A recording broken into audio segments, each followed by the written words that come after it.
طيبا مباركا فيه كما يحب ربنا ويرضى أشهد أن لا إله إلا الله وحده لا شريك له وأشهد أن محمدا عبده ورسوله اللهم صل وسلم وبارك على سيدنا وحبيبنا ومولانا محمد وعلى آله وصحبه أجمعين. Orang kita ngontrak, tapi ngontraknya gratis dari Allah. Allah cuma minta kita jangan bermaksiat, jangan bikin dosa. Banyak main, banyak pahala, banyak manfaat, sedikit dosa. Jadi kontraktor sejati aja. Bahkan saya pernah ngalamin ngontrak di sebuah rumah gubuk di dalam hutan. Kenapa bisa kayak gitu? Karena di rumah yang sebelumnya kita disuruh keluar, nggak sanggup bayar kontrakan. Bayar kontrakannya per bulan karena nggak ada duit kalau gede-gede per tahun, jadi per bulan aja. Nggak sanggup bayar, akhirnya harus keluar. Dan cuma ada satu pilihan, yaitu rumah gubuk yang ada di tengah kebun, atau lebih tepatnya kayak mirip lebih ke hutan daripada kebun karena pelosok banget. Dan gubuk itu tidak ada dinding di bawah, cuma ada dinding di atas. Sehingga kalau malam kita lagi tidur tuh sering dimasukin oleh babi. Datang babi masuk ke dalam rumah, ada hewan peliharaan kita tuh bukan kucing Anggora, babi. Jadi pernah ngalamin kayak gitu juga. Kemudian juga alhamdulillah karena doa orang tua, saya sekolah dari sejak SD sudah beasiswa, nggak pernah bayar uang sekolah sampai kuliah. Bahkan nikah juga beasiswa kan? Nikah aja beasiswa, nggak ada modal. Terus sampai perabotan di rumah kita itu adalah perabotan hasil doa. Alhamdulillah saya beberapa kali juara musabaqah nasional dapat hadiah. Di antaranya kalau di tingkat provinsi itu dikasih hadiah sepeda, kayak BMS gitu, dikasih sepeda yang lumayan, saya pakai untuk sekolah. Terus juara lagi tingkat kabupaten, dikasih TV. TV yang ngasih bupati, tingkat nasional juara lagi dikasih lagi TV, jadi di rumah ada 2 TV. Begitu tukang pajak, dulu kan TVRI mah pakai pajak ya, datang ke rumah minta bayar pajak per bulan itu yang pajak TVRI, ibu saya bilang, ini TV bukan saya beli, dikasih sama gubernur. Jadi kalau mau minta pajak, minta sama gubernur, kata ibu saya. Orang TV-nya liar, ini gimana caranya nih bu? Ya terserah, mau bayar pajak, saya nggak siap bayar pajak, soalnya saya juga nggak pernah minta TV, yang ngasih gubernur. Akhirnya ya udahlah ditanda tangan aja lah bu, tanda tangan, lunas gitu. Dianggap lunas, terserah dia ntar gimana dengan gubernur. Hampir bisa dibilang, keluarga saya yang pertama kuliah itu saya. Dari 7 bersaudara, saya anak kelima. Kalau dari saudara kandung, saya anak pertama. Dari saudara tiri itu, kalau dari ibu tuh bertujuh. Kalau dari ayah, banyak soalnya. Saudara saya dari ayah itu ada sekitar 19. Jadi ayah saya tuh, ibu saya adalah istri keduanya. Dan kita bertiga, ibu saya, ayah itu adalah suami keduanya. Ini unik banget nih keluarga. Karena suami pertamanya ada musibah gitu. Akhirnya nikah dengan ayah saya. Nah jadi keluarga kita tuh total sekitar 20-an. Saya nggak persisnya berapa, 20-an karena ada yang udah meninggal, saya harus ingat-ingat dulu. Dari 20-an keluarga kita, saya orang pertama yang kuliah. Keluar negeri pula, Al-Azhar, Kairo gitu loh. Itu ngandelin apa coba? Nggak mungkin ngandelin duit. Nggak mungkin ngandelin lobby, orang kita nggak punya kenalan siapa-siapa, orang yang berpengaruh. Murni dari nol banget, tapi karena mungkin, bukan doa saya waktu itu masih culun nggak jelas gitu, nggak bisa ngedoain yang benar. Doa dari orang tua. Doa yang luar biasa, akhirnya bisa ngerasain perubahan yang jelas signifikan dalam keluarga kita. Karena doa orang tua, akhirnya kita bisa tinggal di rumah kontrakan, tetapi udah lebih layak di komplek gitu. Rumah kontrakannya di perumahan. Kemudian udah ada telepon rumah. Pas saya ke Mesir, alhamdulillah dengan doa dari ibu saya yang bisa ngebiayain adik-adik sekolah. Adik-adik sekolah saya kirimin, tiap 3 bulan sekali saya kirimin. Sampai akhirnya saya tanya pas sudah dekat bulan Ramadan, Mak butuh apa di rumah? Ya nih bang, nih manggil saya abang gitu ya. Bang ini di rumah kita udah lama, udah dari sejak dulu pengen punya kulkas. Karena kalau bulan puasa itu suka beli es ke tetangga. Nah mama pengen punya kulkas sendiri. Oh ya berapa kulkas? Ntar mama lihat ke pasar berapa harganya. Jadi kayak banyak duit gitu, nanya berapa harganya. Terus disebutin saya kirimin. Pertama ada kulkas itu ketika saya ke Mesir. Di rumah kita pertama ada kulkas, saya di Mesir. Dan saya dulu bercita-cita banget, pengen banget sekali-kali bawa ibu saya, ayah saya, keluarga besar itu naik mobil sendiri. Karena selama ini kita selalu naik angkot. Itu kan sederhana banget ya, bagi orang miskin, tapi itu sesuatu loh. Kalau bagi orang yang mampu, gitu aja kok jadi cita-cita. Bagi saya itu cita-cita. Pengen bawa ibu saya naik mobil sendiri, biar nggak naik angkot. Kenapa? Naik angkot aja irit coba. Jadi pas saya udah SD, udah agak gede, kan kalau udah gede itu naik angkot nggak bisa berdiri kan, ngejedok kan. Akhirnya karena ibu saya cuma bisa bayar untuk 2 orang, dia dan kakak saya. Akhirnya saya sama adik saya kalau naik angkot itu tetap berdiri walaupun kosong kursinya. Kursi kosong, bang, nggak boleh duduk, berdiri. Oh iya mak, gini. Berdiri aja sambil. Jadi berdiri di dalam angkot itu sambil kepalanya nunduk, soalnya udah gede, saking irit. Dan saya sering ngelihat ibu saya ramai dengan kernet angkot, dengan supir angkot, gara-gara bayarnya pas-pasan. Jalan jauh, bu ini kurang nih, kemana aja saya bayar segitu. Ibu saya kan orangnya fighter ya, jadi wah ramai. Jadi saya sering ngelihat ibu saya fighting. Dulu saya di Mesir itu suka ramai sama supir atau apa ke bawah. Sampai di Indonesia juga, di Bandung dulu suka ramai sama supir angkot, kemana-mana di mobil bawa kayak apa, alat gitu deh. Takutnya kalau ada apa-apa keluarin gitu. Alhamdulillah nggak pernah dikeluarin. Untung nggak dikeluarin ya. Kalau dikeluarin, mungkin saya bawa itu dia bawa pistol atau bawa mungkin lebih dahsyat lagi geng gitu. Untungnya saya nggak kepancing. Artinya saya sering ngelihat ibu saya ramai. Terus kalau kita di acara kayak pasar malam gitu ya, kan di Aceh suka ada kayak karnaval, plus malamnya ada pasar malam. Kalau ke pasar malam, ibu saya nggak jatah. Kamu mau beli es krim atau bakso? Pilih salah satunya. Kalau udah makan bakso, nggak boleh lagi es krim. Kalau es krim berarti nggak ada bakso. Itu lama nggak hulengnya loh. Mikir, bakso apa es krim ya? Mikir gitu. Akhirnya udah bakso aja deh. Ya udah bakso gitu. Bang bakso gitu. Udah beli bakso, haus, bawa air mama. Kemana-mana bawa air supaya nggak beli es krim lagi. Dan saya pernah ngelihat gimana ayah saya tuh jalan kaki gara-gara uangnya habis di pasar malam. Akhirnya kita naik angkot, ayah saya jalan kaki. Dari kondisi kayak gitu bisa kuliah ke Mesir kayaknya bukan mimpi aja nggak berani. Keluarga kita nggak berani bermimpi anaknya bisa kuliah aja tuh susah gitu, apalagi keluar negeri. Tapi alhamdulillah dengan doa ada aja jalan. Mungkin skenario Allah dibuat biar lebih ilmiah, karena Allah sebetulnya bisa aja nggak ilmiah, cuma dibuat biar kita paham pakai jalur ilmiah. Biar kita ngerti nih, kalau kita dikasih yang gak ilmiah kan kadang-kadang kaget terus jadi pingsan sendiri kan. Tiba-tiba dapat duit segepok gitu kan pingsan. Allah buat caranya ilmiah biar kita gak pingsan. Ilmiahnya gimana? Dari kecil dikasih nikmat, bisa juara musabakoh.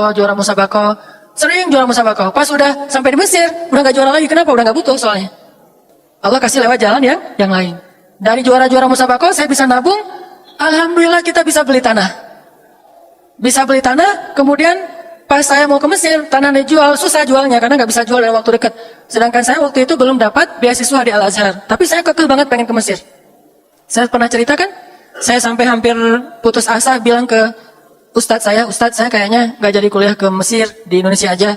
Kata Ustadz saya, kenapa? Soalnya saya nggak cukup duit dan nggak ada beasiswa, sampai di sana juga nggak tahu gimana hidup. Ini ada kata kunci dari Ustadz saya. Ustadz saya bilang, Hanan, kamu percaya nggak Allah di Indonesia dengan Allah di Mesir itu sama? Sederhana, tapi itu prinsip.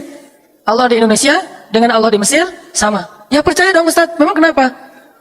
Yang kasih makan kamu di Indonesia siapa? Allah. Terus kenapa kamu ragu di Mesir, bukankah Allahnya sama? Yang beda itu negerinya, bukan Allahnya. Kalau negerinya beda, Allahnya tetap sama. Kenapa kita ragu? Minta aja sama Allah. Makanya di jamaah tabligh itu saya pernah cerita juga, kita dilatih, dulu saya awal-awal belajar dakwah itu jamaah tabligh, kurus 3 hari, 40 hari. Kita dilatih mintanya ke Allah, nggak boleh minta kepada makhluk. Jadi kalau kita lagi makan di talam gitu bareng-bareng, dikasih nasi, dikasih lauk gitu, pas lauknya habis, kita nggak boleh bilang, khidmat, saya butuh ikan lagi di sini, nggak boleh. Allah, ikan Allah, dia dengar, kasih ikan, masya Allah, Allah datangin ikan gitu. Ternyata kurang kuahnya, Allah, kuah ya Allah, yang khidmatnya dengar kuah ya, dikasih kuah, masya Allah, Allah kasih kuah. Belajar, minta ke Allah, walaupun sebetulnya itu hanya latihan. Kata Ustaz saya, Allah di Indonesia dengan Mesir sama, jadi kenapa kamu ragu? Minta aja sama pemilik Indonesia dan Mesir. Itu cuma 2 negara yang berbeda tapi pemiliknya sama. Sama kayak kita pindah ke Bandung tetap dengan jaminan dari ayah kita akan ngirimin. Kalau kita tinggal di kampung misalnya, ayah kita nafkahin, tinggal ke Bandung juga ayah kita nafkahin. Terus masalahnya apa? Dan ayah kita kaya lagi. Jadi nggak ada masalah buat dia berapapun yang kita butuhkan. Yang masalah kalau ayah kita udah nggak mau nafkahin.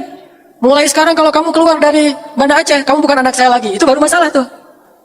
Tapi kalau, nak, nggak apa-apa kamu ke Mesir, nak, nggak apa-apa kamu ke Jakarta, ke Bandung, terserah kamu. Ayah akan nafkahin seberapapun yang kamu butuhkan. Kan aman tuh.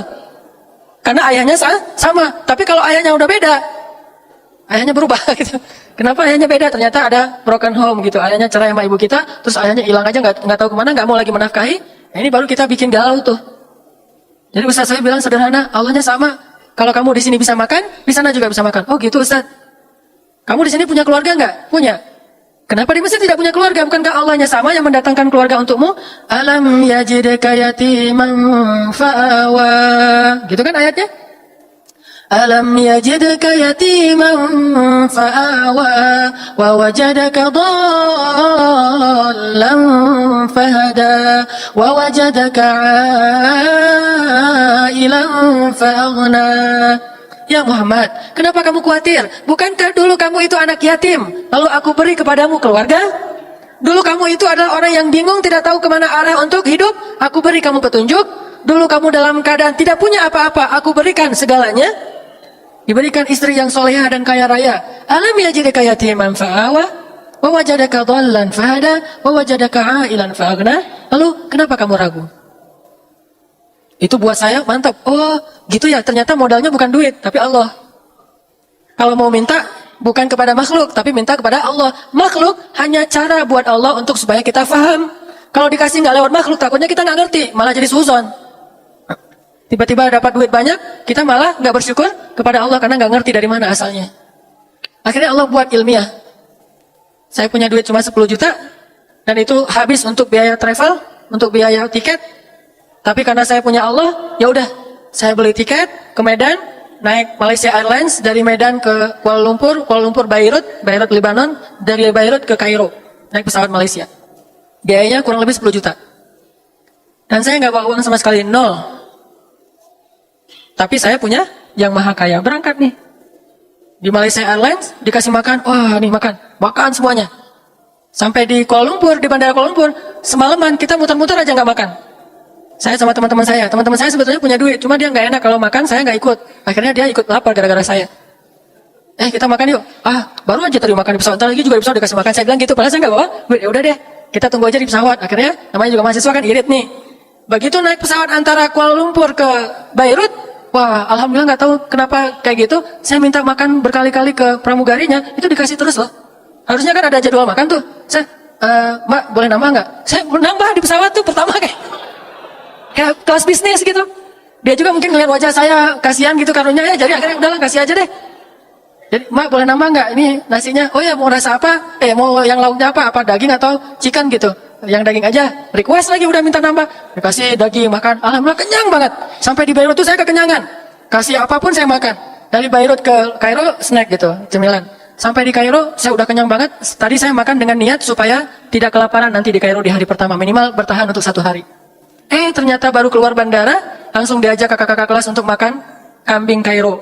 Saya nyesel, kenapa semalam saya udah kenyang duluan. Harusnya kalau semalam udah kenyang saya bisa makan kambing Kairo kan. Ternyata kambing Kairo ada di Bandung.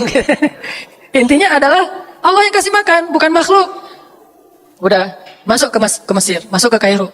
Saya malah belum daftar di Al-Azhar, makanya visa saya visa turis karena belum terdaftar di Al-Azhar. Saya baru besoknya mau daftar. Malam ini saya tinggal di asrama mahasiswa untuk 1 bulan gratis. Kayak gitu emang SOP-nya. Bulan kedua bayar. Saya tinggal di asrama mahasiswa. Saya tanya-tanya ke kakak kelas nih kalau ke kampus naik apa, naik Damri segala macam. Udah akhirnya saya mikir Damri. Beli tiketnya berapa ya? Sosok tanya berapa, padahal nggak ada duit. Akhirnya karena saya nggak bisa naik Damri, saya jalan kaki ke kampus. Nggak punya duit sama sekali, dan nggak ada yang tahu kalau saya nggak punya duit. Saya jalan kaki ke kampus, lumayan, sekalian treadmill, jalan tuh ke kampus. Sampai kurang lebih sekitar 3 kilo lah. 3 kilo jalan ke kampus, sampai di kampus saya daftar, ngantri dulu, daftar. Dan alhamdulillahnya, dia nggak nanya nilai kamu berapa di sekolah. Kalau nanya nilai mungkin nggak lulus juga, nilai saya nggak pernah bagus soalnya. Nilainya pas-pasan, yang penting bisa lulus gitu. Saya yang bagus mah bukan nilai, hati insya Allah ya. Pakai doa aja, nggak ngadain nilai gitu. Nilainya biasa-biasa aja. Nah akhirnya dia nggak nanya nilai, dia nanya kamu bisa ngaji nggak? Bisa. Oh ya udah, coba kamu ngaji. Saya ngaji. Pas saya ngaji sebaik mungkin yang saya bisa. Alhamdulillah dia baper nih yang dengerin saya ngaji. Dia nangis tiba-tiba, saya juga heran. Kenapa ini orang nangis? Alhamdulillah ternyata kena di hati dia. Masya Allah kata dia, jarang ada orang Indonesia yang ngaji buat saya terkesan. Wah Masya Allah kamu masuk aja. Langsung ditanda tangan oleh TU, oleh Pak Juru yang ngetesnya, bisa masuk ke Al-Azhar. Dan begitu masuk saya langsung dikasih prioritas untuk dapat beasiswa. Padahal cuma ngaji doang. Kayak gitu skenario Allah. Coba kalau saya mau ngetes ini kamu dulu, matematika. Aduh, Al-Azhar ada matematikanya. Tentu nggak dites matematika dan nggak mungkin juga, soalnya Al-Azhar bukan Oxford gitu. Akhirnya saya disuruh ngaji, alhamdulillah lulus ngaji, kasih prioritas dapat beasiswa. Bulan kedua langsung cair beasiswanya. Bulan pertama kan masih makan ditanggung Persatuan Mahasiswa Indonesia Kairo. Langsung cair beasiswa. Dan waktu itu saya biar nggak tahu nih, takutnya nggak dapat, walaupun udah ada jadi prioritas takutnya nggak dapat. Saya ngetes beasiswa di beberapa tempat. Ada yang di Badan Wakaf, ada yang di Al-Azhar, ada di lembaga apa. Ternyata saya dapat beasiswa 3 tempat.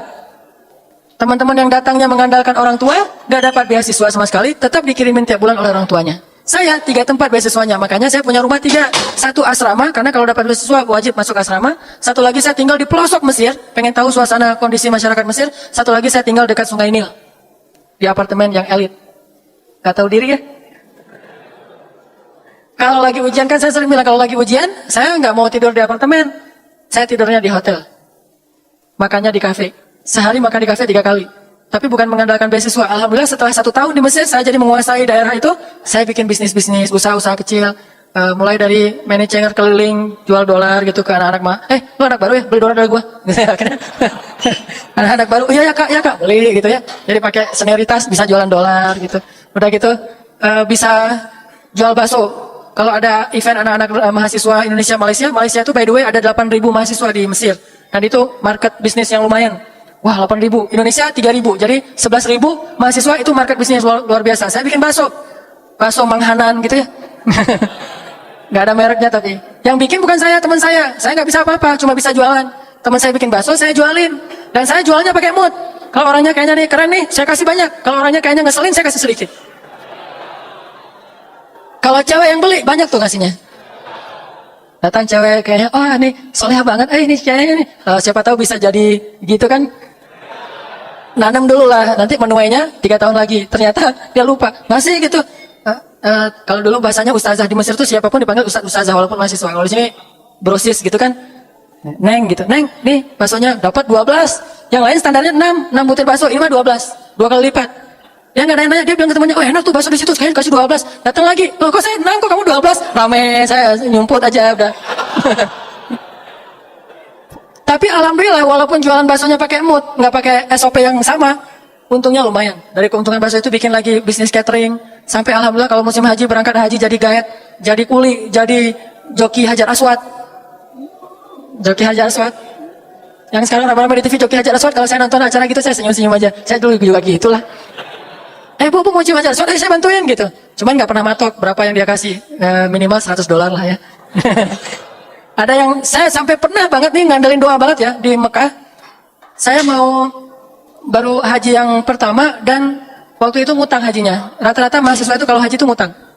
Dengan harapan nanti pas pulang bisa balik modal dan bayar utang. Nah, saya ngutang $500 untuk berhaji. Pas sampai di sana saya beli wheelchair, beli kursi roda.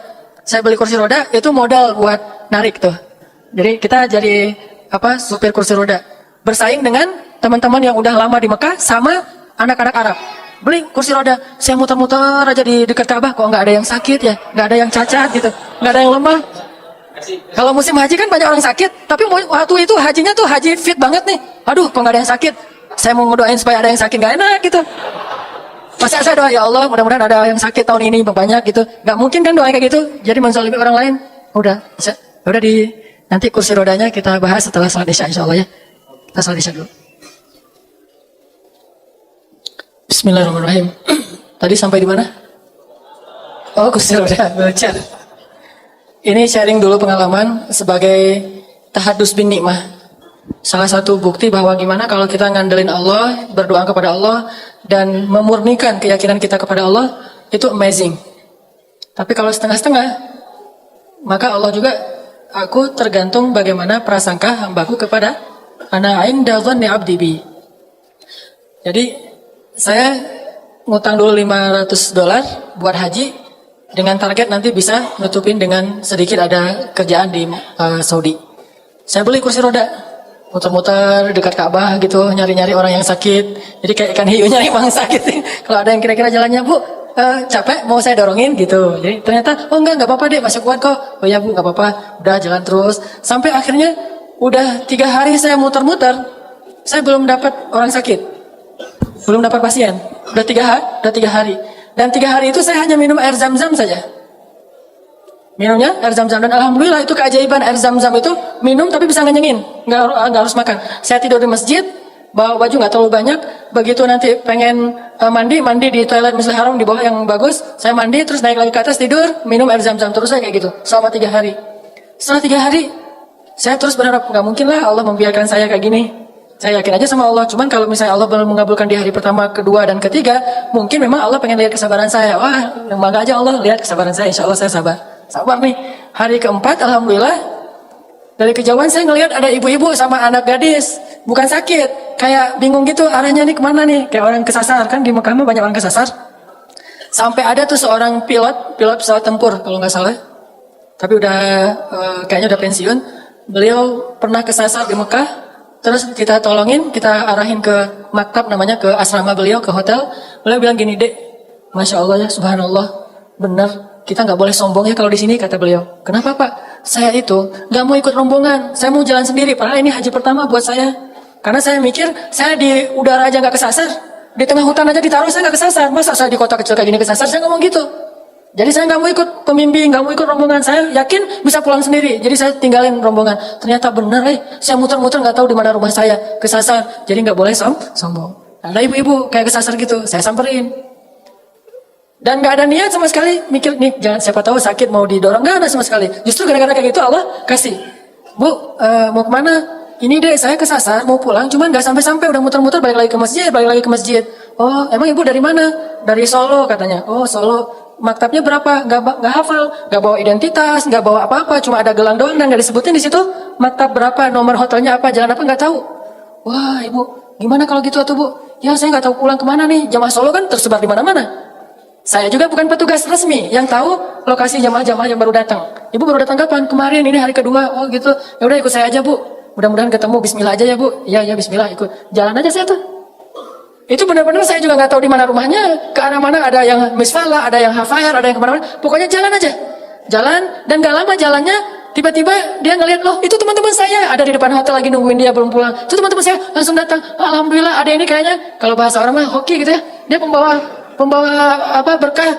Besok bisa nggak nemenin ibu lagi untuk tawa biar gak kesasar? Oh boleh banget bu, siap-siap. Sama anak gadisnya lagi. Jadi dia bawa anaknya. Siap bu, insya Allah siap besok. Besok saya udah selesai subuh langsung sebelum subuh udah di situ untuk sholat subuh. Jadi saya tahajud langsung ke situ. Setiap di depan asramanya. Ada yang kemarin, iya bu. Kayak wajah-wajah baik gitu kan. Terus saya bawa ke Mekah, kita tawaf bareng, sa'i bareng, tawaf bareng terus itikaf. Saya karena belajar di Al-Azhar, dia nanya saya kayak gitu. Nanya, adek belajar di mana? Saya mahasiswa di Al-Azhar. Oh luar biasa. Berarti ibu bisa dibimbing ya? Bisa, insya Allah bimbing. Nanya fikih gitu. Kalau saya nggak tahu, oh nanti saya baca dulu ya bu. Saya pulang dulu baca yang kemarin ditanya, besok dijawab. Pokoknya dibimbing sampai selesai. Alhamdulillah ternyata dari situ saya bukan cuma dapat ibu itu. Dapat satu rombongan, coba luar biasa. Ini rahmat dari Allah ya. Ibu itu mah nggak ngasih jawab apa-apa, tapi rombongannya begitu habis Arafah, kemudian setelah wukuf itu kan ada yang ke Mina, motong hewan kurban. Itu satu rombongan yang motong hewan kurban saya.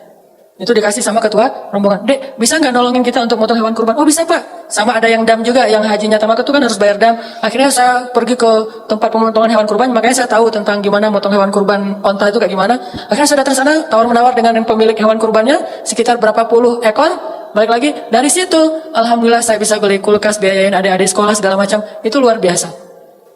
Dan kita nggak ngasih harga yang terlalu tinggi, standar di sana aja, dan udah ada deal-dealan biasa dengan orang yang punya peternakan. Alhamdulillah dari situ saya bisa jual lagi kursi roda, balik modal, terus pulang ke Kairo. Nih, alhamdulillah bisa bertahan 1 tahun ke depan. Makanya 1 tahun ke depan jadi nggak ada bisnis. Udah direkap pas lagi haji. Jadi setahun saya santai-santai aja, sehari makan di restoran 3 kali, sarapan restoran, ini restoran lagi. Alhamdulillah. Dan itu bukti bahwa kalau misalnya kita ngadain Allah itu luar biasa. Saya pernah juga haji backpacker. Kalau pas lagi di Mina, tidurnya di trotoar dekat tempat pelemparan jemarat, tidur di situ. Pas lagi di Arafah, kita tidur juga di jalan. Makanya, alhamdulillah, saya waktu itu banyak bersyukur karena dibantu oleh Bin Laden. Tapi bukan Usama ya, keluarga Bin Laden. Di Mekah itu Bin Laden ini salah satu perusahaan besar di Arab Saudi yang paling dermawan untuk memberikan khidmat kepada jamaah haji. Jadi dia punya kayak satu kontainer gede gitu, isinya apa? Daging yang udah matang, udah dimasak, dilempar-lemparin. Rata-rata yang dapat bantuan kayak gitu tuh jamaah dari Afrika sama India. Cuma kita doang yang paling putih di situ. Orang Indonesia paling putih karena semuanya orang Afrika. Kita ikut bareng, lemparin, dapat 2 bungkus daging onta gitu. Daging onta kan bagus banget untuk kesehatan dan energi ya. Jadi saya dapat daging onta 2, makan. mahasiswa gitu, Allah kasih luar biasa. Baru nanti kerja lagi, ngangkut-ngangkut tempat tidur dari lantai 1 ke lantai 10 yang pernah saya cerita sebelumnya. Ada satu pelajaran yang saya dapat dari perjalanan hidup saya kayak gitu, sampai akhirnya saya bisa pulang ke Indonesia, tinggal di Bandung, dan Allah mudahkan segala keurusan hidup saya. Satu aja pelajarannya. Kalau kita mau ditolong oleh Allah dengan cara ajaib, tunjukkan keyakinan kita dalam kondisi-kondisi yang ajaib, yang sulit. Justru saat itu Allah akan menunjukkan pertolongan-pertolongan yang ajaib. Kalau kondisinya biasa-biasa aja, maka Allah akan menolong kita juga biasa-biasa aja. Dan tipsnya, kadang-kadang kita harus nekat sedikit. Karena hanya dengan sedikit nekat, kita bisa belajar tawakal. Kalau semuanya harus dihitung logis, kapan kita akan belajar tawakal? Ini kayaknya kurang logis nih. Memang kita butuh hitung-hitungan logis, ilmiah butuh. Cuman sedikit nekat itu dibutuhkan juga. Harus dikombin nih. Logika, iman, nekat. Logika, hitung-hitungan ilmiah. Iman, yang penting kita melakukannya tidak melanggar syariat. Nekat, disitulah bab tawakal. Kalau udah sesuai dengan hitungan-hitungan ilmiah, kemudian juga kita tidak melanggar hukum Allah, sedikit berspekulasi, dalam bahasa lain adalah nekat, di situ kita akan ngerasain the power of kepepet. Itu baru dapat power of kepepet. Dengan kita sedikit nekat, kita akan tahu, oh saya mah nggak bisa ngandelin siapa-siapa kalau gini, cuma bisa ngandelin Allah Subhanahu Wa Taala. Begitu kita sekali berhasil mengandalkan Allah dan pasti berhasil, maka kita akan semakin yakin untuk terus mengandalkan Allah next. Dalam next kasus, next time, kita pasti akan lebih yakin untuk mengandalkan Allah. Makanya, saya hampir bisa dibilang agak nggak terlalu gampang galau kalau urusan pemeliharaan Allah. Nggak punya duit, nggak galau sama sekali. Saya pernah cerita juga, di Kairo kalau lagi nggak punya duit, makanya minum air putih sama kurma yang udah berjamur gitu. Kurma yang udah agak-agak, udah lama gitu, udah lebih dari setahun, udah berjamur, dan udah keras, ditaruh di air, direndam, kalau udah agak lembut baru dimakan. Tapi kalau lagi ada duit tadi, sehari 3 kali di restoran. Gak punya manajemen, baru ada manajemen pas udah nikah. Cie. Jadi ini yang saya bilang the power of doa. Doa itu luar biasa, bisa benar-benar bisa break the impossible. Sampai saya berada di Bandung ini juga impossible. Dulu bagi saya Bandung itu kota yang gak mungkin saya akan tinggal di sana. Saya awal-awal datang ke Bandung, belum punya kerjaan sama sekali. Saya berdiri di sebuah tower. Saya naik ke sebuah tower di kota Bandung, terus saya bicara sendiri. Saya butuh waktu 5 tahun ya Allah, ingin bisa menjadi seseorang yang bermanfaat di kota ini. Kenapa saya naik ke tower? Bukan karena lebih dekat ke Allah. Karena kalau mau lebih dekat ke Allah, jangan naik ke tower. Sujud serendah-rendahnya. Makin rendah, makin dekat. Saya naik ke tower itu cuma pengen menikmati kota Bandung. Melihat kota Bandung, wah Masya Allah, saya 5 tahun lagi nih, harus menjadi seseorang yang bermanfaat di kota Bandung ini. Alhamdulillah setelah 5 tahun, Allah kasih kemudahan yang luar biasa. Dan hampir bisa dibilang, saya datang ke Bandung juga nggak punya modal sama sekali. The power of kepepet. Di situ belajar tawakal kepada Allah. Ya Allah, saya ini datang ke sini karena ingin beramal soleh, karena saya ingin lebih taat kepadamu, saya ingin berdakwah. Tapi saya nggak mau jadi guru tetap, Allah. Masih ada requestnya juga, Allah saya kalau bisa jangan jadi guru tetap ya. Saya orangnya karena susah diatur, senangnya loncat sana loncat sini. Jadi kalau bisa yang bebas-bebas aja ya Allah. Gitu. Akhirnya diundang, alhamdulillah ngajar. Yang dulu saya pernah cerita, saya disuruh ngajar ceramah. Saya ceramah nggak bisa. Bisanya cuma teriak-teriak doang. Alhamdulillah bisa ngaji, tapi kalau ceramah nggak bisa. Awal-awal ceramah kebalik. Allah Shallallahu Alaihi Wasallam, Rasulullah Subhanahu Wa Taala. Kembali. Saking semangatnya gitu, Rasulullah Subhanahu Wa Taala, Allah teh Shallallahu Alaihi Wasallam. Jamaah bingung. Ini Ustaz dari Kairo Shallallahu Alaihi Wasallam kembali. Terus bingung lagi nih gaya siapa kalau mau ceramah? Gaya Agim aja lah. Halo. Betul tidak? Gitu-gitu. Waktu itu kan saya belum nyunda sama sekali, baru datang dari Aceh tiba-tiba ngomong bahasa Sunda kan patah-patah banget tuh. Jadi orang yang dengar juga kasihan ngelihatnya, aduh kasihan ya Ustaznya. Udahlah kan, mereka mau dengar bukan karena enak ceramahnya, karena kasihan. Lalu kasihan, ternyata nggak nyaman gaya Agim, saya ganti Zainuddin Amjad. Assalamualaikum. Nggak dapat juga, nggak nyaman juga. Akhirnya be yourself no matter what they say lah. Akhirnya ceramah yang sebisanya saya aja.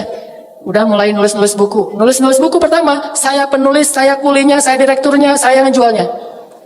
Saya nulis buku, judulnya Tadabbur Al-Quran.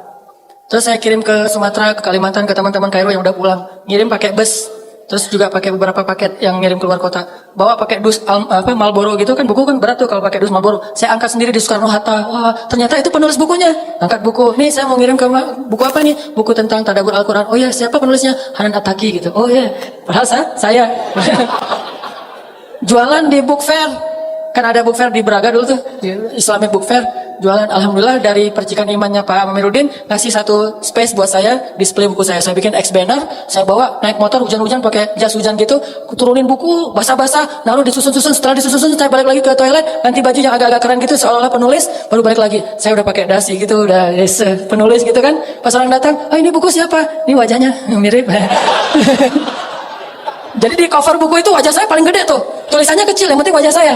Biar orang kan lagi pencitraan, pengen terkenal, namanya juga pengen terkenal, jadi wajahnya gede, judulnya kecil. Pas orang lihat, ini buku siapa yang nulis? Mirip. Oh iya, penulisnya minta tanda tangan, tanda tangan. Dari situ mulai banyak acara, udah gitu bikinlah beberapa lembaga. Dari situ saya mencoba, itu awal saya ngerasa feeling guilty kan. Kok saya belajar jauh-jauh cuma untuk ngajar-ngajar gini terus dibayar? Saya harus bikin dakwah yang saya nggak dibayar. Akhirnya setelah 7 tahun kayak gitu, Allah kasih ilham, muncullah Pemuda Hijrah, dan saya merasa dengan Pemuda Hijrah ini hilang sedikit feeling guilty-nya karena bisa berdakwah yang tidak ada lagi orientasi apapun selain pengen berkhidmat kepada agama Allah Subhanahu wa taala. Tapi itu perjalanan semuanya tidak akan terjadi kecuali dengan doa. Kalau ngandalin ilmiah nggak kayak gitu. Ilmiahnya harusnya saya pulang dari Kairo tuh udah di Banda Aceh aja. Ngapain jauh-jauh ke Bandung? Atau ilmiahnya saya nggak usah ke Kairo, udah aja sekolah di Banda Aceh atau kuliah di Banda Aceh. Tapi nggak pakai ilmiah doang, pakai iman, pakai rububiyah, pakai keyakinan bahwa Allah yang di Indonesia dengan Allah di Mesir sama. Sedikit nekat kadang dibutuhkan. Jadi kalau kalian mau melihat keajaiban, jangan cuma ngelihat Instagramnya, datang ke rumahnya. Lihat Instagram satu, ngepoin lagi Instagram kedua, sampai 10 Instagram dikepoin, tapi nggak ngelamar-lamar, itu nggak ada keajaiban. Mau ngelihat keajaiban, ini rumahnya di mana? Udah aja di komen, "Neng, rumahnya di mana? Saya mau datang." Udah aja kayak gitu. Tunggu aja keajaiban. Keajaiban apa? Di blog sama dia. Gara-gara nggak bisa masuk lagi Instagram. Kenapa saya di blog? Kayak orang aneh kata dia. Tapi kan namanya juga usaha kan, jangan menyerah. Ulangi lagi komen di berikutnya sehingga kita terkenal komentator yang paling banyak menghampiri akun-akun yang keren-keren. Komen di situ. Sampai kalau perlu jangan setengah hati. Kecuali akhwat ya, kalau yang cewek mungkin banyak batasan. Yang di atas-atas sebetulnya nunggu keberanian teman-teman di bawah. Jangan. Jadi kalau nggak berani nekat itu berarti agak mentalnya tuh masih kurang. Harus berani nekat. Nekat berani apa? Berani ditolak, berani disuruh pulang, berani dimarahin, berani. Pokoknya datang aja. Ayahnya ini, kolonel, udah datang aja. Pas datang kirain siapa, ternyata ayahnya ketua geng motor misalnya. Wah nggak apa-apa, bawa Kiki Briges tuh. Wah, Ki, temenin Ki kemana? Mau ngelamar. Kalau bawa saya, karena ayahnya ternyata ketua geng motor. Oh ya udah bawa sama Kiki. Ternyata Kiki juga pernah, tapi gagal misalnya gitu. Misalnya, ya Ki, enggak, ininya contoh doang. Artinya, wah usaha aja, jangan setengah hati.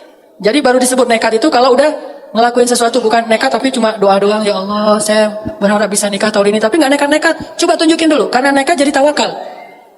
Nggak kena, nggak apa-apa. Saking nekatnya, jauh, kayaknya levelnya jauh banget nih. Kita orang biasa banget, dia mah bidadari banget.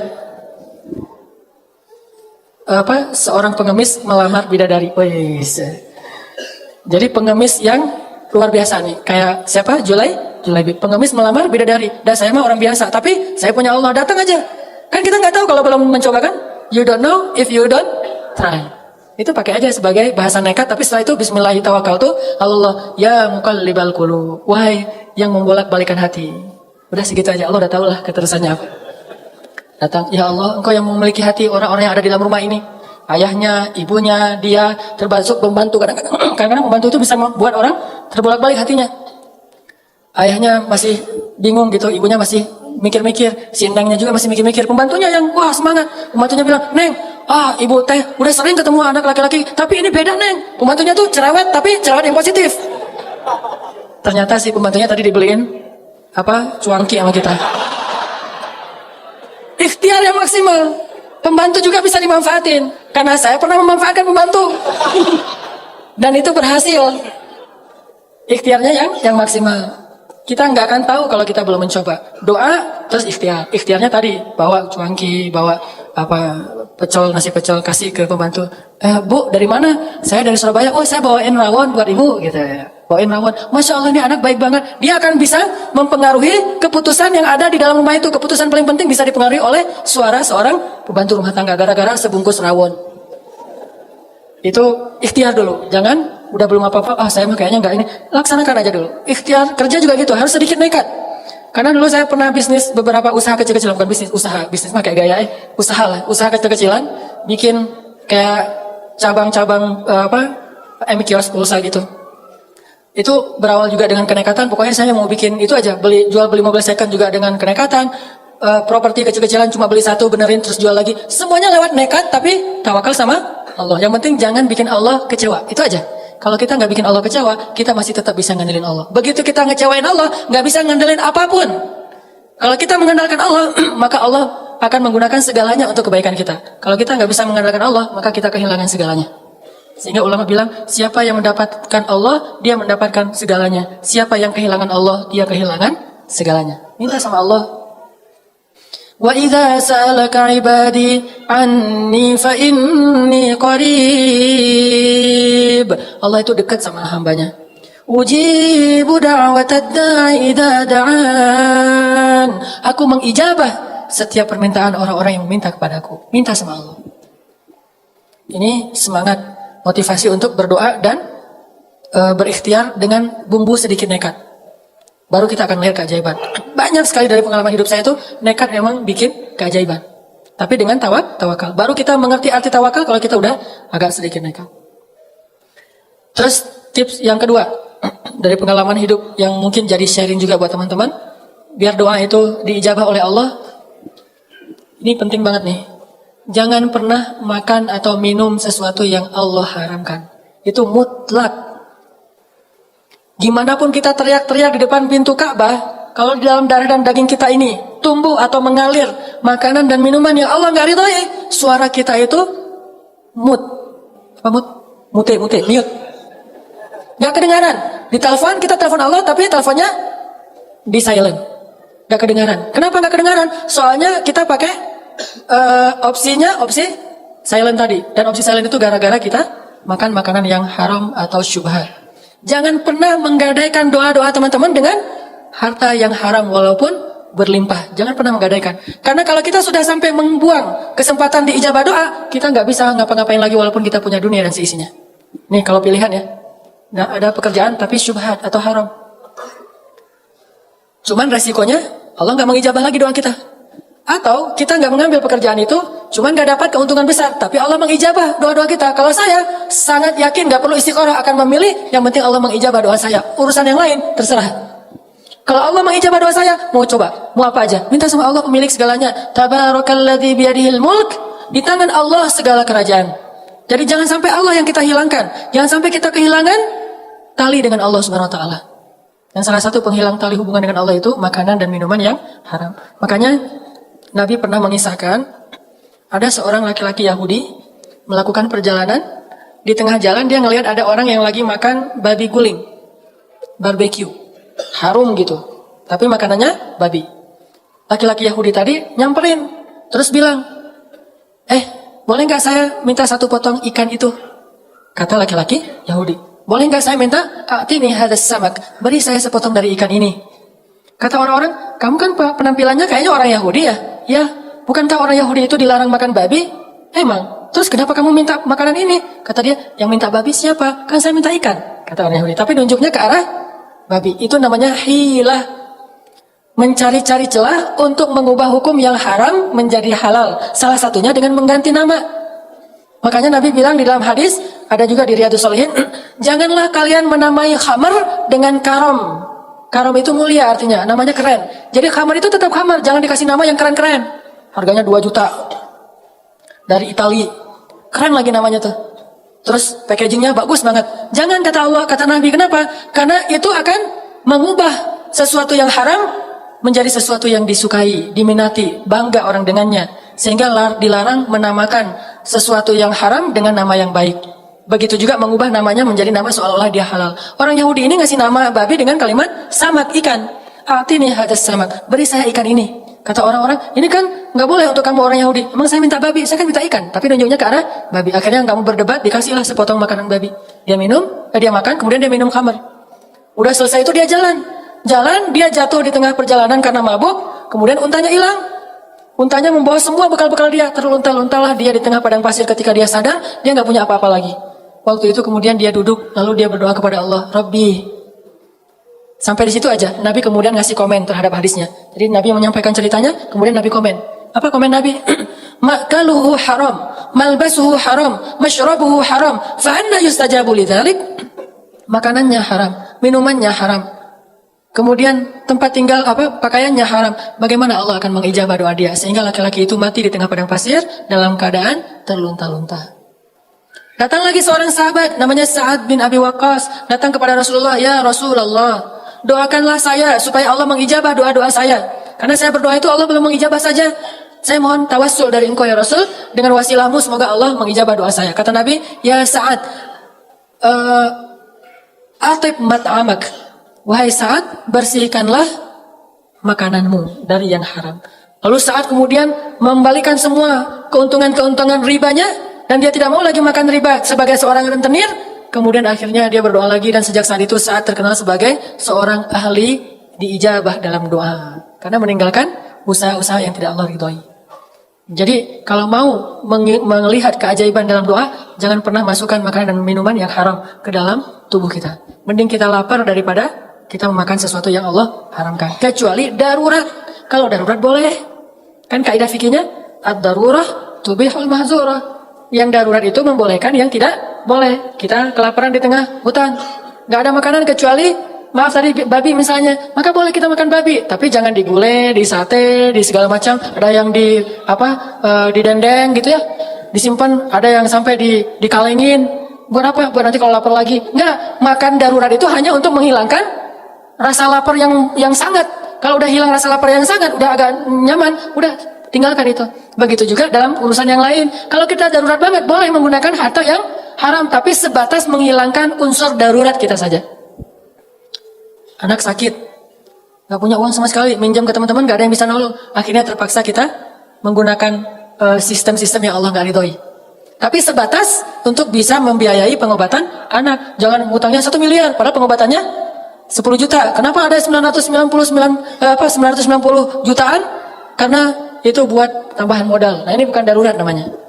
Selama kita menjaga yang ini, Allah berjanji akan uji da'watad da'i. Aku akan mengijabah doa-doa kalian. Jangan pernah menggadaikan doa.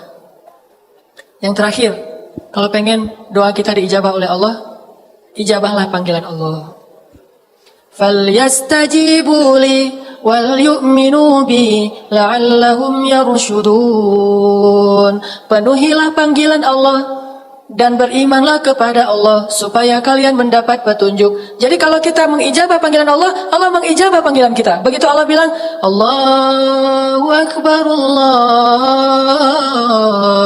Akbar, labbaika ya Rabbi. Ngomongnya gitu.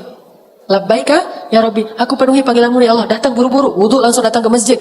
Nanti begitu kita bilang, Allah ya Allah, labbaika ya Abdi. Ada apa wahai hambaku? Allah buru-buru datang kepada kita. Seperti kita buru-buru datang kepada Allah, seperti itu juga Allah buru-buru datang kepada kita. Seperti kita berleha-leha atau menunda-nunda waktu untuk datang kepada Allah, seperti itu juga Allah menunda-nunda waktu untuk datang kepada kita ketika kita panggil. Ana inda dhanni abdi bi, aku tergantung di mana hambaku. Fadhkuruni adzkurkum, ingatlah aku ingat kalian. Jadi jangan salahin Allah kalau doa kita belum diijabah juga. Mungkin kita ketika Allah panggil juga nggak gitu-gitu amat. Sehingga Allah juga akan mengimbangi gimana perlakuan kita kepada Allah. Kenapa kayak gitu? Biar dengan cara kayak gitu kita menjadi lebih taat kepada Allah. Sebetulnya nggak ngimbangin sih. Allah tetap Rahman dan Rahim, cuma dalam bab itu doang. Di sisi yang lain, Allah tuh ngasih nikmat kepada kita tuh nggak ngeliat kita soleh apa enggak. Terusnya dikasih nikmat kan? Kita membangkang ke Allah, tetap dikasih hidup, dikasih bahagia, dikasih nafas dan seterusnya, tetap dikasih nikmat. Cuma dalam bab doa aja Allah mau ngimbangin kita. Jadi Allah tetap nggak akan zalim sama hambanya. Cuma dalam bab itu Allah nggak mau, kecuali melihat kita sungguh-sungguh pada Allah. Begitu dengan kadang-kadang, apalagi kadang-kadang kita datang ke masjidnya belum azan. Datang ke masjid untuk sholat subuh jam 11 malam. Udah langsung datang. Ngapain kamu jam 11 malam ke masjid? Pengen sholat subuh. Ini misalnya saking luar biasanya, kayak siapa? Sa'id Ibnul Musayyib. 30 tahun mendengar azan di dalam masjid, nggak pernah mendengar azan di luar masjid. Artinya sebelum azan udah masuk masjid. Kalau kita kayak gitu, Allah juga gitu. Kita baru mau mengatakan, udah dikabulkan. Kok bisa gitu ya Allah? Kan kita datang ke masjid sebelum azan.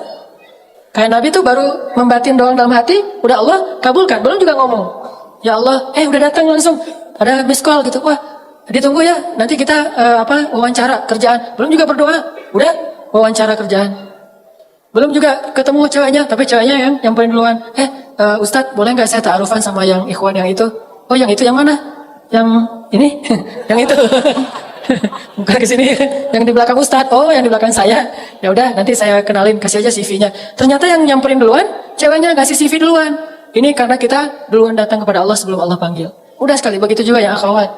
Begitu Allah katakan, wahai hamba-hambaku, atau katakanlah kepada perempuan, tutuplah aurat-aurat mereka. Kalau kita ijabah panggilan Allah, Allah juga akan mengijabah panggilan kita. Sedikit nekat supaya belajar tawakal. Kemudian yang kedua, jangan campuri daging dan darah kita dengan makanan yang haram. Yang ketiga,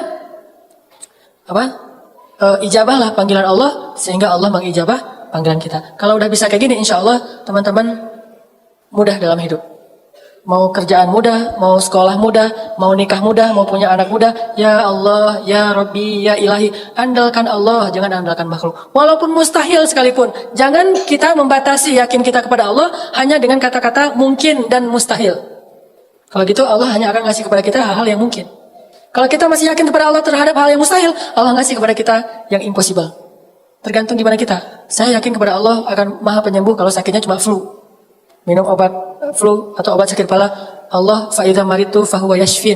Kalau saya sakit, Allah maha penyembuh, Allah sembuhkan. Tapi begitu sakitnya parah, kita gak yakin lagi sama Allah, yakin kepada makhluk.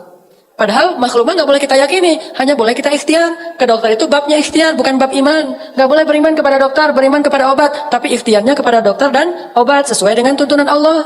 Imannya kepada Allah, karena Allah bisa saja tidak menyembuhkan penyakit kita walaupun kita udah, bahkan dokter aja bisa sakit. Apalagi yakin kepada penggandaan uang. Sampai ada salah satu driver Grab kalau nggak salah, ngomong, Kang, itu ada juga ternyata di Jawa Barat ya, yang bisa menggandakan uang. Sama kayak yang Kanjeng, bisa menggandakan uang katanya. Saya jadi galau, karena kalau bisa kayak gitu saya senang banget. Mending saya nggak usah jadi driver Grab lagi, saya mah ke situ aja. Lumayan saya ada uang 1 juta, siapa tahu bisa jadi 5 juta, kata dia.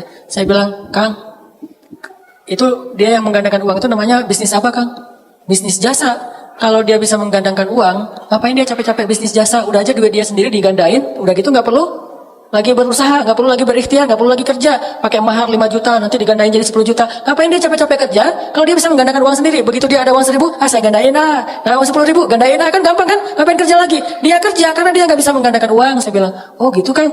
Ini artinya saking kita lemahnya iman kepada Allah sampai akhirnya kita melakukan hal-hal yang sebetulnya nggak logis sama sekali.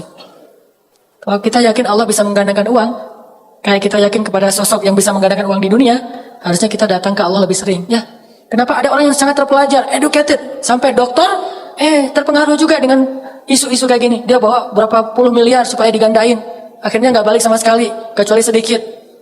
Kenapa kita nggak datang kepada Allah? Allah, saya pengen digandain nih duitnya, saya kasih deh untuk Palestina 1 juta. Kata Allah, perumpamaan orang yang berinfak di jalan Allah seperti menanam benih yang nanti ujung-ujungnya dikasih 700 kali lipat. Kenapa kita nggak yakin sih sama Allah yang menyatakan di dalam Al-Quran dengan benar sekali, Shadaqallahul Azim? Kenapa kita yakin kepada makhluk yang lagi-lagi terbukti bahwa itu bohong, tapi masih aja yakin? Udah di TV lagi rame-ramenya bahwa itu bohong, kita ada juga di Jawa Barat tuh, saya pengen datang ke sana, udah jelas di TV itu bohong, tapi ini mau didatengin gitu. Kenapa Allah yang maha benar kita nggak datengin? Ini kan agak-agak unik. Berarti kita belum benar-benar beriman kepada Allah. Walaupun kita selalu bilang Shadaqallahul Azim, kita bilang gitu. Apa artinya? Maha benar Allah. Tuh kan? Berarti kita nggak paham maknanya. Maha benar Allah dengan segala firman-Nya. Shadaqallah, maha benar Allah Al-Azim, yang maha agung. Maha benar Allah yang maha agung. Tapi berhubung Sari Tilawah sudah kayak gitu dari sejak dulu, maha benar Allah dengan segala firman-Nya. Udah ya, kita ikutin aja. Semuanya pada amin, udah aja gitu. Saking gak memaknai lagi, ini apa sih maksud dari kalimat? Bahkan kita meyakini bahwa Shadaqallahul Azim itu bagian dari membaca Al-Quran. Seolah-olah kalau kita gak baca Shadaqallah setelah baca Al-Quran itu dosa. Kok kamu tutup Al-Quran gak Shadaqallah? Gitu kan? Shadaqallah dulu dong. Shadaqallah itu bukan bacaan Al-Quran. Shadaqallah itu kalimat iman, kalimat tasdik, bahwa kita membenarkan apa yang kita baca. Jadi inti dari Shadaqallah itu benar banget nih. Jadi anak kekinian mungkin bilangnya selain Shadaqallah, Dzalikal kitabul la raiba fi. Wah, benar banget. Itu sama dengan Shadaqallahul Azim, cuma lebih utama kita pakai bahasa Al-Quran, sadaqallahu azim. Tapi artinya benar banget nih. Allah bilang, ya ayyuhalladzina amanu la ta'kulur riba. Wah, benar banget. Ya ayyuhalladzina amanu hal adullukum ala tijarah. Benar banget. Itu artinya sadaqallahul azim. Banyak orang baca sadaqallahul azim tapi nggak percaya sama ayatnya. Ayatnya mengatakan perumpamaan orang-orang yang berinfak di jalan Allah itu seperti orang yang menanam benih yang kemudian tumbuh menjadi 700 kali lipat. Sadaqallahul azim. Lewat kenceleng, disenyumin. Nggak dikasih, nggak dicelupin tuh koin. Kenapa disenyumin? Senyum kan sedekah. Jadi sedekah dia adalah senyum. Ini gara-gara nggak sadaqallahul azim dari hati, cuma dengan lisan. Jadi kita harusnya bilang sadaqallah itu bukan cuma di akhir bacaan, setiap ayat juga boleh bilang sadaqallahul azim, dan nggak harus berirama, nggak waladdallin sadaqallah, nggak harus gitu. Kalau orang Arab baca sadaqallahul azim mah ulaika ala hudam min rabbihim wa ulaika humul muflihun. Sadaqallahul azim. Gitu. Itu kalimat pembenaran dari kita. Ini benar banget, ini benar banget. Akhirnya kita percaya apa yang Allah bilang benar banget, nggak ada yang salah. Rasulullah bilang, wa sadaqar rasul. Rasulullah benar, sadaqallahu wa rasuluh. Benarlah Allah dan Rasulnya. Hadza ma wa'adana Allah. Ini yang dijanjikan Allah dan sadaqallahu wa rasuluh. Tapi kalau sadaqallah cuma ritual, begitu kita ikut musabaqah lupa sadaqallah nggak jadi juara. Soalnya lupa sadaqallah. Itu pengalaman di musabaqah. Sampai lebih parah lagi kalau kita di musabaqah saking nggak paham, kita pakai irama ngaji itu pakai irama musik orang Mesir. Namanya Ummu Kulsum. Itu kalau di Indonesia mirip seperti penyanyi pop Indonesia yang lagi ngehit. Misalnya sebutlah Agnes Monica. Agnes apa sih namanya? Agnes ya, Agnes Monica.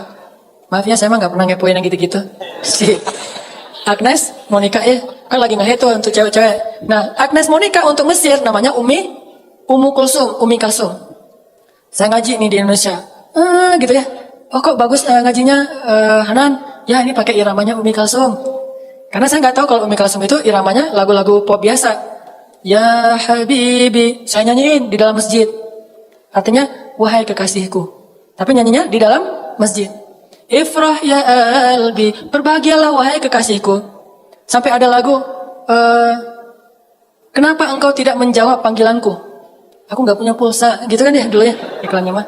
Itu saya nyanyikan ketika musabaqah di dalam masjid, seolah-olah itu irama. Jadi kalau Ifrah ya albi, ya ayyuhalladzi, wah cocok nih. Ya habibi wa'alamu, cocok nih kayaknya dibawa dari irama musik ke irama Al-Quran. Saya yakin banget dulu waktu musabaqah di Indonesia. Begitu saya ke Mesir, yang pertama saya cari adalah kaset Ummu Kulsum. Ini saya harus cari kaset originalnya. Dulu kan kaset, teman-teman nggak tahu kaset deh. Maaf ya. Beda generasi. Anak sekarang nggak tahu kaset. Kaset itu sejenis CD tapi yang masih ada pitanya gitu. Nggak ada zaman sekarang. Maaf, baru lahir. Dan saya udah tua. Saya cari kaset originalnya Ummu Kulsum. Cari itu di toko buku Islam, tafsir, hadis. Cari kaset Ummu Kulsum. Saya tanya ke si yang penjualnya, Mang, ada kaset Ummu Kulsum nggak, Mang? Mang manggilnya. Terus orang Mesir, kaset siapa? Ummu Kulsum. Maksud kamu Ummu Kulsum anaknya Nabi? Enggak, kaset yang ya Habibi gitu-gitu saya nyanyi. Dia heran, orang Mesir heran nih. Saya kan orangnya agak-agak polos gitu, polos gak jelas gitu kan. Terus dia heran, ngapain kamu cari kaset itu di sini? Ini kan toko buku Islam. Lah itu kan muslimah, emang muslimah. Terus kamu ngapain mau dengar lagu-lagu itu? Pengen belajar Al-Quran. Makin heran dia, belajar Al-Quran dengerin itu. Apa hubungannya ya? Dia jadi asa-asa ternyambung gitu kan. Kamu belajar Al-Quran pakai Ummu Kulsum, hubungannya apa ya kata dia? Ada aku Terus saya bilang, lah kan irama-irama Ummu Kulsum itu bagus dipakai ngaji. Langsung dia bilang, ma'azallah. Ma'azallah itu kalau bahasa kita mah, a'udzubillah. Dia langsung heran, a'udzubillah minasyaitonir rajim kata dia. Kenapa kamu bilang saya syaitonir rajim? Ya akhi kata dia, Ummu Kulsum itu lagunya lagu umum. Irama musik-musiknya, irama musik-musik yang cuma cinta-cintaan. Ini bukan urusan fikih ya, tetapi itu bukan bacaan Al-Quran. Jadi kamu jangan belajar dari musik itu. Kalau musik mah musik aja, tapi jangan dipakai musik untuk baca Al-Quran. Oh gitu ya, saya baru ngerti. Astagfirullahaladzim, a'udzubillahi minasyaitonir rajim dong kalau gitu ya. Gara-gara saya salah paham, saking kita nggak menghayati apa yang kita baca. Akhirnya kita bawa Al-Quran, dicampur adukan. Padahal Al-Quran aja, musik-musik aja, main-main aja. Sehingga kalau kita campur adukan, kalau di anak skate itu mirip-mirip dengan istilah why I don't skate. Dia bukan anak skate, tapi pakai baju tracer misalnya ya. Bukan anak skate tapi pakai DC gitu. Kena deh saya sendiri. Bukan anak sehat tapi pakai baju DC. Bukan anak pantai misalnya pakai ripcol, tapi ripcolnya yang paling gede tuh. Kalau perlu yang kelihatan dari jauh itu cuma ripcol, orangnya nggak kelihatan. Saking pengen diakui sebagai anak pantai, anak Quicksilver, anak apa? Kalau skate mah mungkin anak DC, atau kalau anak basket sebutlah mungkin Nike gitu-gitu. Karena dia memaksakan ini. Kalau ternyata bukan kayak gini cara belajar Al-Quran. Baru saya kemudian belajar Al-Qurannya dengan tadabur, dengan hati. Ternyata baca Al-Quran yang paling tepat itu dengan hati, bukan dengan irama. Irama gimana pun suara kita bagus, kalau nggak dari hati, nggak kena. Tapi kalau suara dari hati, walaupun suara kita agak-agak parah, insya Allah kena. Kena orang nggak jadi. Kena di hati orang insya Allah ya. Jadi Sadaqallahul Azim itu membenarkan. Kita sering bilang Sadaqallahul Azim, tapi ayatnya kita nggak beriman, sehingga kita nggak mengamalkan, nggak berdoa dengan ayat itu. Berarti Sadaqallahul Azim kita cuma di lisan saja. Yakin, saya yakin insya Allah, kalaupun nggak dibilang 100%, tapi saya sangat yakin yang membuat saya sampai tidak perlu galau lagi. Kalau ada masalah, saya bisa bilang ke Allah. Sebagaimana kata Umar, wahai diriku, kalau kamu punya masalah jangan bilang ya Allah saya punya masalah besar, tapi bilang wahai masalah saya punya Allah yang maha besar. Serahkan kepada Allah. La tahzan, innallaha ma'ana. Ya Allah pengen nikah, ya Allah pengen rezeki, ya Allah pengen kerjaan, ya Allah pengen anak, ya Allah pengen apapun yang kebaikan-kebaikan, ya Allah, bukan yang lainnya. Kayak iklan TV kabel ya Allah, bukan yang lain. Mudah-mudahan bermanfaat. Telat nih. Oke, kita tutup dengan sama-sama berdoa kepada Allah. Malam ini kita mau doa apa? Mas, doa cincin? Ya udah, doa cincin ya.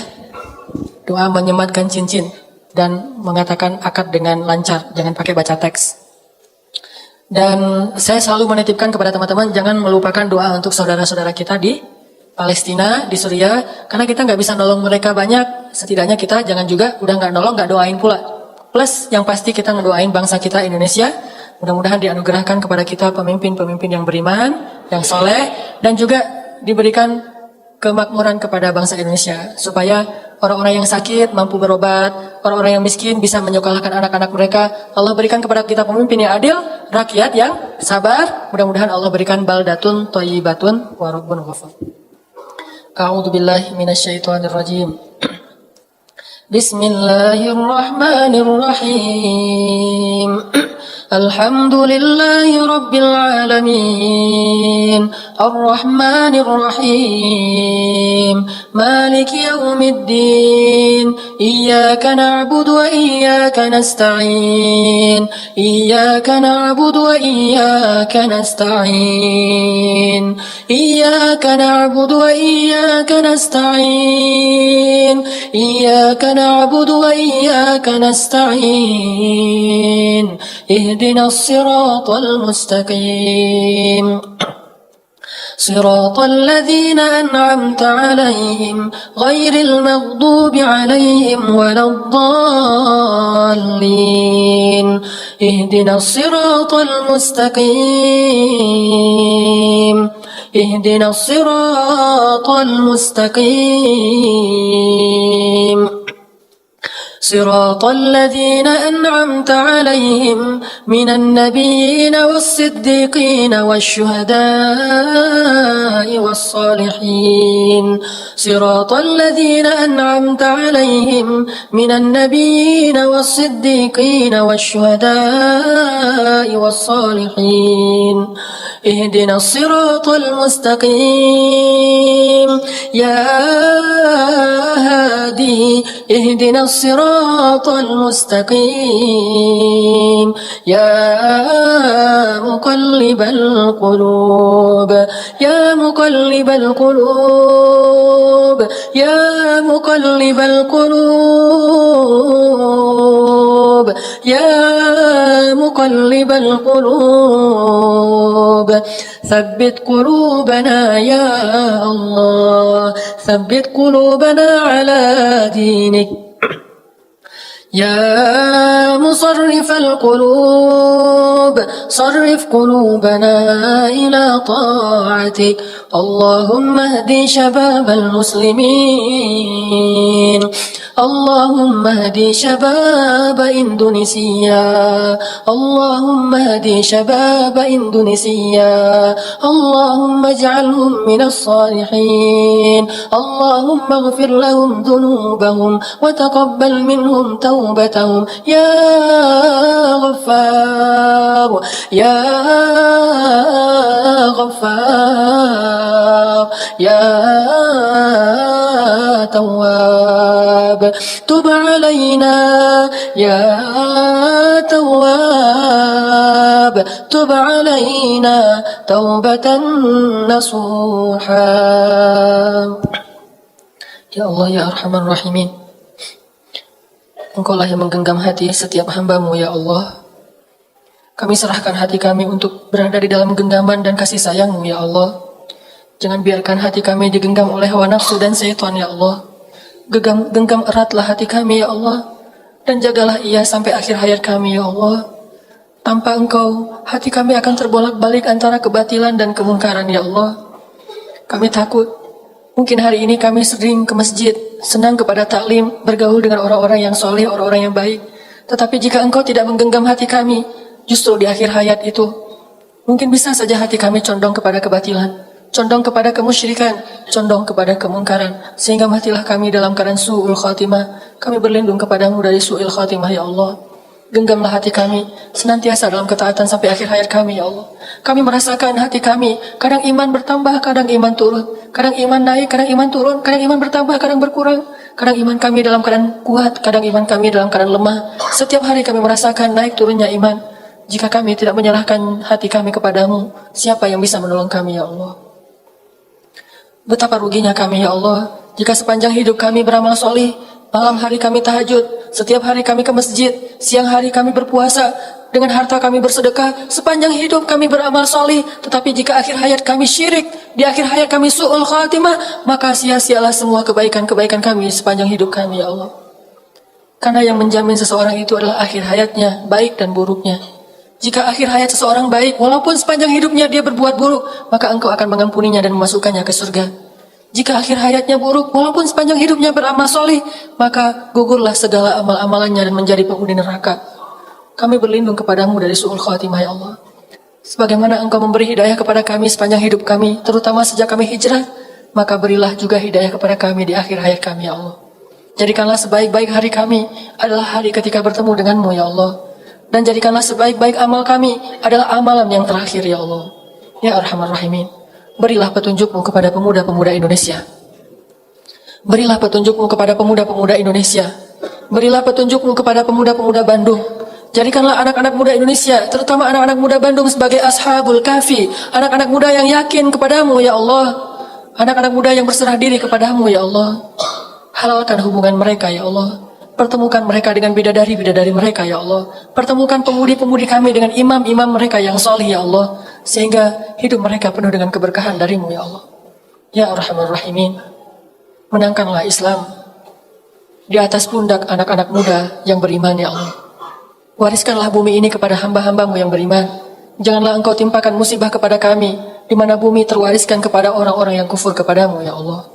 Ya Arhamar Rahimin, anugerahkanlah di antara anak-anak muda yang pada malam ini ikut taklim dimanapun mereka berada, anak-anak muda yang rajin ke masjid, anugerahkanlah, jadikanlah mereka sebagai pemimpin-pemimpin Indonesia di masa yang akan datang, ya Allah. Jadikanlah mereka sebagai pengayom-pengayom umat di masa yang akan datang, ya Allah. Jadikanlah mereka sebagai pembela-pembela kaum muslimin di masa yang akan datang, ya Allah. Jauhkanlah mereka dari sifat munafik yang justru menyerang dan menghujat kaum muslimin dan agamanya. Ya Arhamar Rahimin, tutuplah aurat perempuan-perempuan muslimin. Jagalah mereka dengan rasa malu dan jagalah kehormatan mereka dengan agamamu. Ya Arhamar Rahimin, beri kepada kami pasangan dan keturunan yang menyejukkan hati kami. Beri kepada kami pasangan dan keturunan yang membuat kami bahagia di dunia dan di akhirat. Ya Arhamar Rahimin, sampaikan salam kami kepada Rasulullah. Tidaklah kami duduk di dalam masjid seperti ini, kecuali karena kami tahu itu semuanya dari ajaran Rasulullah SAW. Setiap orang yang beriman di muka bumi ini berhutang kebaikan yang sangat besar kepada Rasulullah SAW. Tidaklah iman kami ketahui, tidaklah kami mengenal Islam kecuali itu hasil jerih payah dan perjuangan Rasulullah. Kami berhijrah karena kami membaca tentang kisah Rasulullah. Kami masuk Islam, kami menjadi seorang muslim karena ajaran Rasulullah. Rasulullah yang paling banyak berjasa bagi kami melebihi jasa seorang ayah dan ibu. Titipkan salam rindu kami kepada Rasulullah ya Allah. Sekarang beliau ada di sisimu. Titipkan salam kami kepada beliau. Katakanlah kepada beliau bahwa kami rindu Rasulullah. Seandainya hari ini Rasulullah ada di tengah-tengah kami, mungkin nasib kaum muslimin tidak akan dicela, dihina, ataupun ditindas seperti hari ini ya Allah. Tapi ini ujian untuk kami sekaligus untuk mempersatukan barisan kaum muslimin. Titip salam kami kepada Rasulullah. Mungkin banyak dari kami yang belum sempat untuk berziarah ke makam beliau. Setidaknya kami selalu datang ke rumah yang beliau cintai, yaitu rumahmu ya Allah. Titip salam kami kepada beliau. Sampaikan kepada beliau, kami berharap suatu saat nanti di padang mahsyar, beliau mau memberi kami syafaat dengan seizinmu ya Allah. Ya Arhamar Rahimin, titip salam kami kepada Abu Bakar As-Siddiq, kepada Umar bin Khattab, kepada Ali bin Abi Thalib, kepada Bunda Khadijah, kepada Ibunda Aisyah. Sungguh kami mencintai mereka semuanya karenamu ya Allah. Dan ajarkanlah kami agar bisa menjadi pejuang-pejuang hebat seperti mereka kelak ya Allah.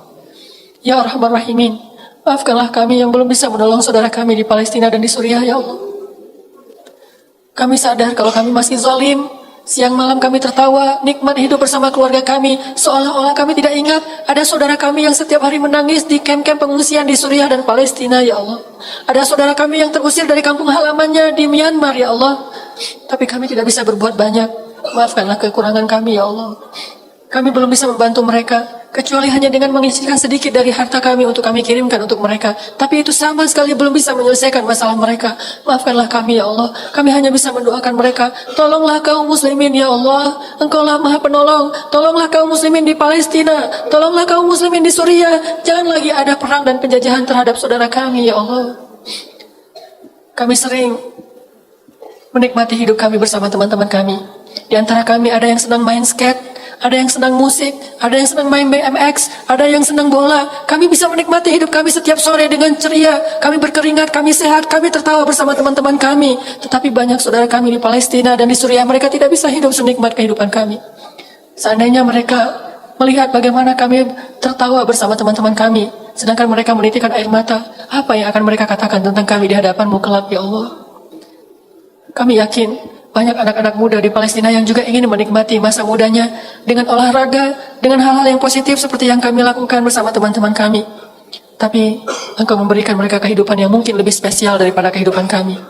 Maka tolonglah mereka ya Allah. Jangan lagi ada setetes darah pun dari darah kaum muslimin yang tumpah dan ditumpahkan oleh orang-orang yang zalim ya Allah. Ya Arhamar Rahimin, tolonglah dakwah kami ya Allah. Makmurkan masjid-masjid di seluruh Indonesia, terutama di Bandung dengan anak-anak muda ya Allah. Jadikanlah kami semua yang hadir di masjid ini malam ini ya Allah sebagai dai, pembawa bendera agamamu yang akan berdakwah di lingkungan kami masing-masing ya Allah, yang akan meramaikan masjid kami masing-masing ya Allah, sehingga bukan hanya masjid TSB yang penuh dengan anak muda, tetapi semua masjid di Indonesia penuh dengan anak-anak muda yang cinta kepadamu ya Allah. Itulah cita-cita kami ya Allah, itulah harapan kami, itulah visi kami ya Allah. Maka tolonglah dakwah kami. Mudah-mudahan kelak kami bisa mendengar seorang presiden Indonesia yang hafal Al-Quran, menjadi imam dalam sholat kami, membacakan ayat-ayat yang jarang kami baca karena bukan ayat-ayat yang ada di juz 30, tetapi ayat yang ada di seluruh Al-Quran. Kami rindu diimami oleh seorang presiden yang hafiz Al-Quran, yang membaca Al-Quran dengan khusyuk, yang membuat rakyatnya menangis ketika sholat di belakangnya. Ya Allah, mudah-mudahan kami bisa menikmati hari itu ya Allah. Hari ketika wakil presiden kami mengumandangkan azan, memanggil rakyatnya untuk beribadah kepadamu ya Allah. Lalu presiden kami mengimami sholatnya seperti Abu Bakar, Umar, Utsman dan Ali. Rabbana atina fid dunya hasanah wa fil akhirati hasanah wa qina adzabannar. Subhanakallahumma wa bihamdika asyhadu an la ilaha illa anta astaghfiruka wa atubu ilaik. Assalamualaikum warahmatullahi wabarakatuh.